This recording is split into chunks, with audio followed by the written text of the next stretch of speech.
All right, ladies and gentlemen, we have a winner. That worked. So pulled the bushing is out, the O-ring is out. Got my new one right there, getting ready to go in. So I'm gonna stick the O-ring in the hole. Take the bushing. It's got a taper to it. Make sure you get the right side down.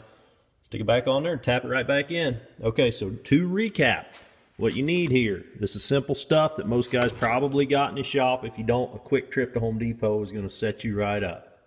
This is everything you need. I got two 5/16 inch bolts, and I cut the head off of one of them, 5/16 inch shaft.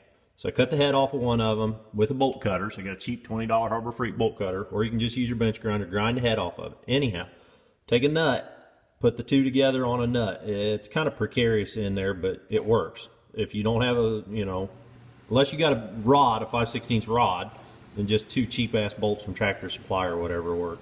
Take the head off the one. I kind of tapered it just a little bit. Seemed like that helped to get down in there a little bit. Again, I had a 5/16 cheap ass drill bit. I took it to a bench grinder and I kind of put a hex head on the end of the 5/16 drill bit. It's not going to ruin the bit because I can chuck it up further into my drill and use it like a regular drill bit. If you had an impact 5/16 impact drill, you'd be in better shape. Even you wouldn't have to do that. So you could just take that, stick it into a 1/4 inch socket on a 1/4 inch extension with your adapter into your drill bit, and go down in there. It's hard to see, a little hole down in there.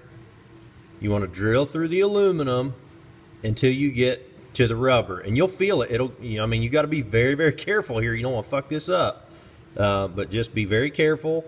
Drill through that aluminum. It's only maybe a 1/8 inch of aluminum, 1/4 inch, something like that. And when you get through the aluminum, stop, back it out, flush the hole out with something. Use WD-40 or whatever to get all the crap out of there, and then take your I don't know, 12 inches long, whatever that is, two 6-inch bolts, mated together, down in there and tap it. And you don't need any kind of special set it up off of anything, because it's kind of, it doesn't sit flush with this. So just give her, some love taps, and taps right out. It doesn't take much pressure. So then put the new one back in. Just going to use a hammer and tap it down. So hopefully this helps somebody, because this is like a super pain in the ass job. It took me a couple of hours to figure out how to do this. So this is how you do it. So this is it, guys. Hopefully I save you a lot of trouble and heartache with that.